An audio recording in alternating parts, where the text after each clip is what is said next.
Jake, why did you think it was important that we watched and that you rewatched No Holds Barred? Because it's, as a wrestling fan, I feel like it's just something you had to have done at least once. It was the first starring role for Hulk Hogan. It was a big deal when we were kids. I remember they promoted the crap out of this thing when it was coming out in 1989, really in the lead up to WrestleMania 5. It came out over that summer. And plus, it's got a great villainous performance by Kurt Fuller. It introduces to Zeus, the character Zeus, who then went on to actually wrestle in several matches on major pay-per-views, and in fact was actually rumored to make it all the way to WrestleMania 6, which and thankfully ended up not happening. But I don't know, are there other movies that have actually ever introduced a character that became, until suicide happened in the teenage? Well, that was from a video game, not a movie. But anyway, I thought it was kind of an interesting factoid that the movie introduced a character that ended up wrestling in matches. And like I said, just as a wrestling fan, I feel like if you haven't done No Holds Barred once, you need to have did it. And so I wanted you to did it. It's not a 1-to-1 comparison, but we did get WCW champion David Arquette after Ready to Rumble.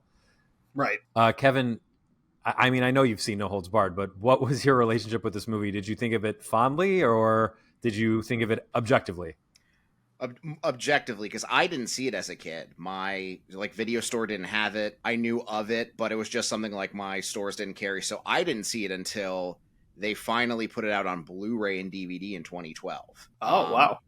Yeah, and that's when I first watched it. Yeah, it's not good, clearly, but it is, like Jake said, I remember everyone talking about, it felt like a huge thing if you were watching at that time. And so I was just sort of like what Jake said, it feels like I do feel like if you're a wrestling fan, you do have to see it. I was stunned Brad had not seen it yet. So when I saw that on the list, I was like, I want to be there for when Brad first sees it. But no, I actually had seen my dad, just knowing I was a wrestling fan as a kid, bought me the VHS of Suburban Commando. So that was my Hulk Hogan film as a kid. And I think I saw Mr. Nanny on cable or something like that. But no, I had not seen it until that Blu-ray dropped about a decade or so ago. I was like, that's just crazy to me because I saw No Holds Barred. I watched this movie dozens of times probably as a kid, and I loved it too. No shame. I loved it then. Not so much now, but I definitely loved it then. Well, you had it marked at 2 stars on Letterboxd even before this watch. How many times have you seen it? Hard to count just because, again, most of the times I saw it were well before the Letterboxd era. But if I had to guess, I'd say it's probably north of 20. Wow, that's too many times. I was a kid. Yeah, I could tell you, I watched Ready to Rumble a bunch. I watched Beyond the Mat a bunch. So it's just I'm a kid and there's a wrestling movie. I would have, if I was Jake's age and had that, I would have watched it that many times too as a kid, no doubt. Fair enough. I do want to talk a little bit later about Suburban Commando. Like you, Kevin, Suburban Commando was my Hulk Hogan movie. I saw that in the theater and I loved it. And then I watched it again this week. So let's talk about No Holds Barred first. So Hulk Hogan is Rip. Does Rip have a last name? Not that I know of. I think he does. I feel like in the beginning they say a last name once and then never again. Rip Thomas. And he is essentially playing, instead of the orange and yellow Hulk Hogan, he's the blue and white Rip, but it's the same character. Is it M, like Rip M? Because he's got that on his shirt, apostrophe M. Is that his last name? Rip M? Yeah. Rip him? Yeah, Rip him. I think that's his last name. That's too clever for this film. So, okay, Hulk is Rip. He's the World Wrestling Federation champion. All the WWF trademarks are in this. Vince McMahon was a producer, an executive producer on this movie. It shows. I feel like he had a lot of creative control. The actual director of this movie is a guy named Thomas J. Wright, who was a total journeyman. He produced directed some softcore porny type stuff. He directed some BBC movie of the week type stuff, but not an auteur filmmaker by any stretch of the imagination. And so in watching this, it felt like Vince had a lot of say in the creative direction of this movie. There's a lot of victimizing women in this movie. But Rip is the World Wrestling Federation champion. A rival network wants him to be on their network because that's how wrestling works. They just want to get one wrestler over to their network. He says no. We don't know who is in charge of WWF or why he's so loyal to them, but he's loyal. That's all we need to know. So he and his plucky brother decide not to go over to Kurt Fuller's evil network. And then Kurt Fuller starts an underground, basically Raw Underground, where the fights are won by knockout. The only rule is don't kill the other guy. And then Zeus shows up because anyone can join the Battle of the Tough Guys. Zeus is played by Tiny Lister, who Jake talked about for a while. He challenges Rip and finally gets Rip to fight him because by happenstance, Rip's brother goes to spy on the competition and ends up getting beaten into the hospital. Yeah, that's it. And meanwhile, a woman who is Hulk's publicist is really a villain in disguise, and she's been spying on him. And there's all kinds of hijinks with that. Anyway, this movie's the hottest of garbage. Probably the worst movie we've reviewed on this. I do think is quite the competition between this and Never Say Never Again as the worst movie to be reviewed on this podcast. I was shocked. Jake, you texted me and you said, it's amazing that Hulk Hogan could hold 50,000 people in the palm of his hand with a promo. And yet in this movie, he can't string two words together or produce a single human emotion. All he does is grunt. It was kind of hard to get through. I will say for the first 30 minutes, I was like, this is like so bad it's good. And then it gets real boring. Kev, what'd you think of No Holds Barred? I also gave it 2 stars. I don't think it's as bad as people think it is, but I do think there is something starting kind of okay and then getting boring. And I even was reading this review from Gene Siskel where he said it was lacking the campy quality of the WWF. And I kind of think that's true because you get some really silly stuff in the beginning, but once Zeus gets there, it gets pretty serious and dark. And it's like, well, let's figure out a tone here and stick with it. And it did kind of lack that charm. And I think if they had just gone full bore campy, it would have been a much more enjoyable watch. Totally. Like Jake, earlier you said there's a great movie villain in this in Kurt Fuller. I was really scared you were going to say there's a great movie villain in this in Zeus because Zeus is boring.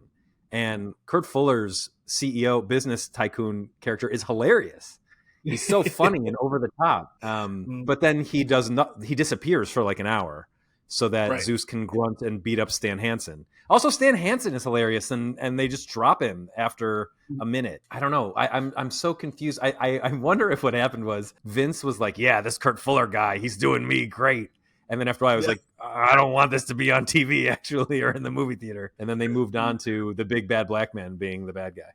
Which is funny because I see him as more of an analog in the whole thing for TBS and Ted Turner. Because it's like, oh, I own a TV network. I buy things. It was shot in Atlanta. They didn't put it in Atlanta, but I felt more of it that way than I did Vince. Yeah, maybe. But what's his name? Not Ted that it was direct shot. It just sort of happened that way. Right. And Ted Turner was never really like an on-screen character at all for WCW. No. The craziest thing to me is that Mark Pellegrino is in this movie as the brother who gets beat up. I'm like, this guy's been in real series. He was in Dexter and he was very good in it. He was in Mulholland Drive and he's like very good in his Mulholland Drive moment. And yet he's the child, or not the child. I guess he's an adult in No Holds Barred. And I couldn't really understand the relationship between his character and Hulk. I know they're brothers. At first I was like, is he like special needs? Like, why are we treating him like he's so precious? There's like no depth to anybody in this movie. Yeah. It's like, oh, he's his brother. And that's it. I said this is the movie that turned him into Jacob, the Man in Black, and Lost. Oh my God, I forgot he was the Man in Black. And he's not the Man in Black. He's oh, you're right. Yes. He is Jacob, and the Man in Black but is he's his not brother. the Man in Black, right? Right. Joan Severance is in this movie. She's very pretty, and that is all they let her do in this movie is be pretty. And want to have sex with Hulk Hogan. Well, she secretly does, but she knows it's not her job because immediately after she doesn't have sex with Hulk Hogan, she goes to Kurt Fuller and tells him basically how much she wants to have sex with Hulk Hogan.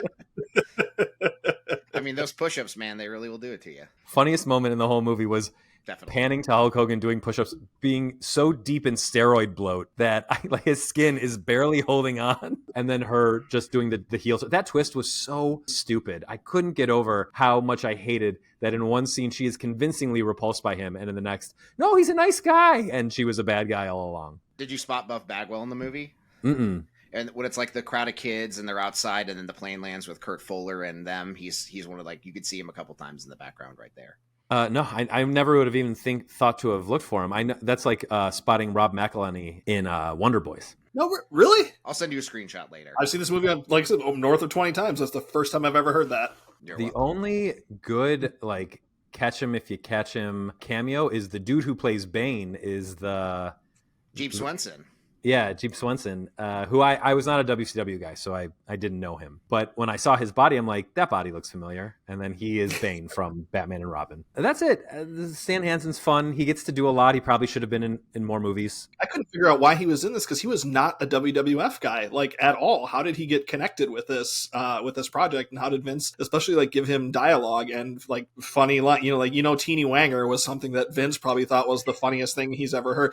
Second funniest thing after Dookie. Dookie, probably. That Dookie. was probably, like, Dookie is probably peak Vince comedy, and then Teeny Wanger is probably number 2. And of course, we should mention, too, for anybody who really knows wrestling or Vince or whatever, that the story goes according to Vince and Hogan, or at least according to Hogan. I know Hogan has said this, is that Vince and Hogan, did like a full rewrite of the movie, like stayed in a hotel for like just 2 days and rewrote the whole thing, start to finish or whatever. And I don't know how true it is, but like you said, I definitely think there was at least some measure of creative control by Vince, because it definitely feels like Vince's type of comedy in a lot of respects. Yeah, I had actually forgotten that story, but now I can picture them as talking heads telling it. But but the whole time I'm watching the movie, I was like, Vince wrote these jokes. Yes. 100%. Yeah. I have a theory about the Stan Hansen thing. I think it's that Vince didn't want WWF guys jobbing out in the movie. So he brought in guys who he had a relationship with, like Stan Hansen had been in WWF.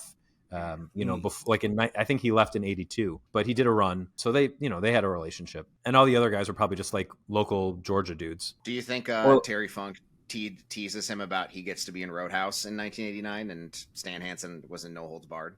So I bet there was a time when that was the case. Although Stan Hansen probably wasn't mad about the money he made from No Holds Barred. No, I'm sure he doesn't care. No Holds Barred, we should say, was a big hit. I mean, okay, it was a modest hit. It's a big hit by today's standards. Like, if a movie was made for $8 million today and made $16 million, that's huge by today's standards. Back then, modest hit. This is a great time to go into. Jake mentioned before, Hogan couldn't string 2 words together in this movie. I went and watched Suburban Commando afterwards because I remembered Hogan being kind of charismatic and a decent enough actor, and he was. Suburban Commando is like solid. It's not a good movie. It's got Christopher Lloyd in it though, so that's that helped. Shelley Duvall does absolutely nothing in Suburban Commando. But she's in it. She wears a wig and kisses Christopher Lloyd, and that's the entirety of what she does in the film. And it's got The Undertaker with a child's voice in one of the better gags for a family movie. It's a good bit. And the movie works better. So New Line Cinema produced both of these, and it's just very clear that Vince stopped being involved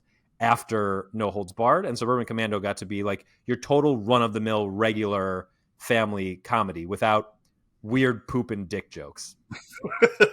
And Hogan is he's not a good actor, but, and I hate to give him this kind of credit or to rip on The Rock, but, well, I don't hate to rip on The Rock, but Hogan is at least as good in Suburban Commando as The Rock is in like some of his children's movies. Pacifier? So there's that. Yeah. No, not Pacifier. What's the game plan? Yeah, or the Tooth Fairy. Pacifier is Vin Diesel? Yes. Yeah, Pacifier is Vin Diesel, yeah. So I want to just run down this real quick because I fell into like a pretty deep rabbit hole. Like, what is Hogan's Hollywood journey? How did this happen? Let's break this down also for people who listen to us who don't, at this point, we're probably way too deep into the conversation. Anyone who doesn't watch wrestling and is listening to this is like either fast forwarded or turn this off by now.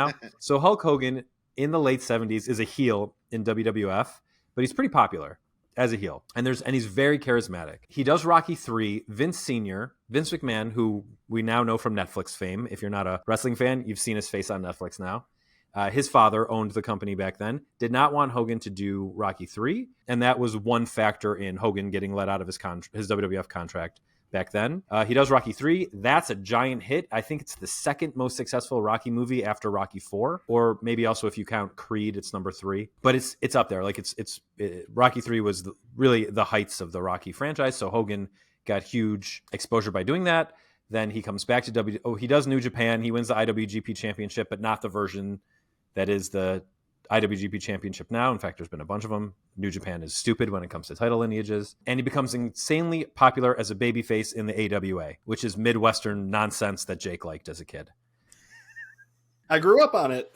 Right. But AWA won't make him the top star, so Vince Jr. gets him back and makes him the biggest wrestling star of all time up to that point. And then 5 years later, they make a movie. I think they're a little late.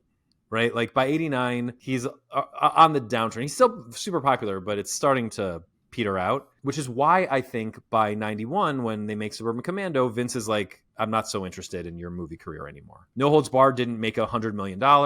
This isn't going to be like a big cash cow for us. And then Hogan makes No Holds Barred, Suburban Commando, which is also kind of successful, but less so than No Holds Barred. And then he makes Mr. Nanny, which I also think is like totally competent. It has what's his name as the villain, which is really fun. New York Dolls feeling hot guy. Yeah, Buster Poindexter, who I have seen live in concert. That makes half the box office of Suburban Commando, and now Hogan's career is pretty much over. He only has one starring role again after that. It's Santa with Muscles. It's super low budget. It made $200,000 at the box office, and I think cost like $1 million to make. And in the meantime, he's doing like, so a lot of people remember Thunder in Paradise as a movie, I've noticed, but it's just several episodes of the TV show that were released together on VHS. And then he just did like real straight-to-video crap until nothing by the end of the 90s, despite the fact that he had a resurgence in popularity in the mid-90s. He has a couple cameos. He has a cameo in like Sherlock Gnomes 2, I think. Three Ninjas, High Noon, Mega Mountain. So those two, Gremlins and Three Ninjas. Well, Gremlins was during the height of his popularity, that cameo, and he plays himself. Three Ninjas is I think between Mr. Nanny and Santa with Muscles. So he's pretty much done at that point. He's WCW. Yeah. So it's just like a weird journey. And then a few years later, he said the N-word on a sex tape, and now anyone who's normal doesn't like him. So that's it. I got a couple dive points to make here. First, on Jake's point about WrestleMania 6, which is why I wore my Umaga Ultimate Warrior shirt today. The word is that they did in December of '89 No Holds Barred on pay-per-view, where you could either just buy the movie or buy the movie with an exclusive match, which was a cage match, Hulk Hogan and Brutus Beefcake against Macho King Randy Savage and Zeus, which is on the Blu-ray, which is nice. And allegedly, the amount of people who purchased the pay-per-view with the match was so low that they gauged that the interest for a Zeus Hulk Hogan match at WrestleMania would also be low, which resulted in the pivot to Ultimate Warrior versus Hogan, which is a weird good guy versus good guy match they didn't really do at the time. So that's why you get that, which kind of checks out because they never did the singles. They blow off the Macho King part of it at the Saturday Night's Main Event, and then WrestleMania 6 is what it is. But to Jake's point about fans his age watching on VHS over and over and loving it, it's beloved so much by wrestling fans that in 2022, Mattel, as their San Diego Comic-Con exclusive, put out a No Holds Barred figure pack, which if you take out, you can also see them, and there's the WTV like studio awesome in the back if you pull that out. And the thing that I love the most, because it comes with a bunch of extra heads and hands and stuff, is they made the weird Rip'em hands, the Rip'em signal for Hogan there. So that's the only time they did that. And then it just like a little VHS pull out too, because I think even when they made it, they were really expecting it to sell a ton of tapes and rentals and pay-per-views and stuff. Not even just counting on the theatrical release at the time. So yeah, it definitely still has a place in people's minds and hearts, displaced or not, nostalgic or not. But I'm glad, Brad, you have now seen it, even if you didn't enjoy it. Yeah, it's really disappointing because while Kurt Fuller was on my screen so much, I was like, this movie's actually going to be fun. And then it's just not. Like, we spent so much time in the hospital. It's so boring. Joan Severance gets kidnapped like 3 times. Gotta have a reason for Hulk to beat up people for some reason. Destroy a gym with people watching it live on the video feed. Just destroy a restaurant. You know, you got to destroy that restaurant to save everybody. That's my man. That's my man. I could not get over how happy that woman was to have her restaurant destroyed. That was wild. Not even the best movie in '89 to have a restaurant destroyed. Quick thing I want to mention. I will say about Zeus, not a great villain to watch now, but in those times I watched it as a kid, scared the crap out of me. Like when I'm like 6, 7, or 7, 8 years old watching it. So like as a kid, very effective bad guy. As an adult, nothing. Kurt Fuller is way more awesome. But when we mentioned some of the wrestlers in it, Stan Hansen and everything, Demolition Axe is in the movie, which of course I did not know as a kid. Like that did not even register with me that he's the first guy that Hogan faces in the beginning. But that's, Bill Eadie, Demolition Axe, which, again, I didn't realize until I was much older. Which speaks to Brad's point about not wanting to put actual WWF people against him. Just take off the face paint, put on some eyeliner, put him in trunks, and you got a whole new person. Right. The other thing is it's a real indictment of and lets you know like that the steroid trial was inevitable because Bill Eadie in WWF did not never struck me as a big guy compared to other wrestlers. And in this movie, he looks enormous. And so when I watch WWF, I'm like, wait, why is he so small? It's just because everyone else is so unreal big. Pretty wild stuff.